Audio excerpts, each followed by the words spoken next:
It's tomato planting day, and I have some tips for you to help you grow not only the happiest plant, but bonus, get the absolute most tomatoes from it. Now, there's all sorts of tomato tips. I'm sure if you've dove into any tomato search on Google and said, how do I get the most tomatoes from my plant? You're gonna end up with all sorts of different ideas. And here's why. All of us gardeners are growing our tomatoes in different growing climates. So the tips that I'm gonna share with you today are what work best for us here in the Pacific Northwest. So if you are in a really warm part of the country like California or Texas or somewhere in the South, I bet you're gonna find some better tips for your growing zone by searching up how do Southern gardeners get the most tomatoes from their plants. But us Pacific Northwest garden lovers, there's a few things that I am gonna tell you that you're gonna say, wait, that's different than what everybody else says. Now here's why. We have a really short growing season here in the Pacific Northwest. So my first tip for you is, it's gonna be a shocker. All of these little suckers that come growing out of all of these like bends, don't take them off. I know you've probably heard people say, take off the suckers, you're gonna get better tomatoes. That is true if you live somewhere where you have a really long growing season. But because we don't in our area, my goal is to let this tomato plant put on as many blooms as possible to get as many tomatoes as possible before we have to start taking them off the plant the end of August and into September. So here in the Pacific Northwest, I don't take off any of the suckers. But before I plant it, I do take off the bottom 2 leaf sets. And the reason why is because when I put it into this garden bed right behind me, I'm actually going to plant it right up to here. And the reason why I do that is because these nodes right here where those leaves were like growing out of it, it's going to send out more roots. And when you have more roots, you have a stronger plant. And when you have a stronger plant, you get more tomatoes. So I took the bottom leaves off.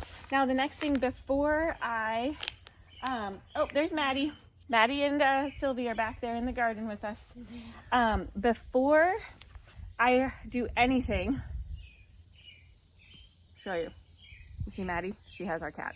Okay, before you do anything, make sure that your tomato is fully saturated. It is just soaked with water so that when it goes into the ground, the roots are just ready to reach out, because we don't want them to stay stuck in this little pot formation. We want them to reach out. So I soaked it, and now let's dig our hole.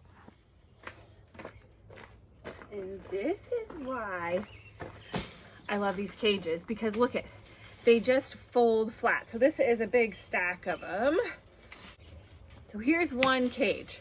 Look, it can be this big grid, or what we're gonna do is we're gonna make a square around the tomatoes. And basically as soon as I plant the tomatoes, I put one in.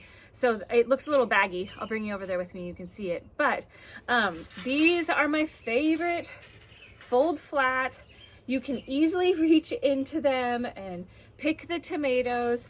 They stand up really good through the whole season. Even when the tomatoes get really big, they still stand up. And so let's go put them in the ground.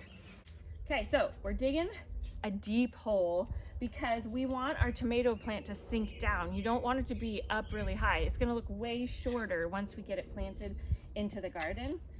So, okay, I've got my nice deep hole, and we soaked our tomato. See how that soil is all nice and wet? If your tomato has formed a lot of roots and it looks a little bit root bound, just push your finger up in there and wiggle them out so that those roots know they can stretch out now. So I'm digging deep down. Those leaves that I pulled off, I just throw them down into the hole, because guess what? As they break down, they're gonna give the tomato all of the nutrients that were in them. So now our tomato is gonna get shorter, and we're gonna just gently put the soil up and around the main stalk so that it encourages it to put on more roots. Okay, so I just push around it real nice so that the soil is firm, but I don't push on the stem because you don't want to accidentally like snap it or pinch it. So the next thing, once we put our tomatoes in, we always put the tomato cage up.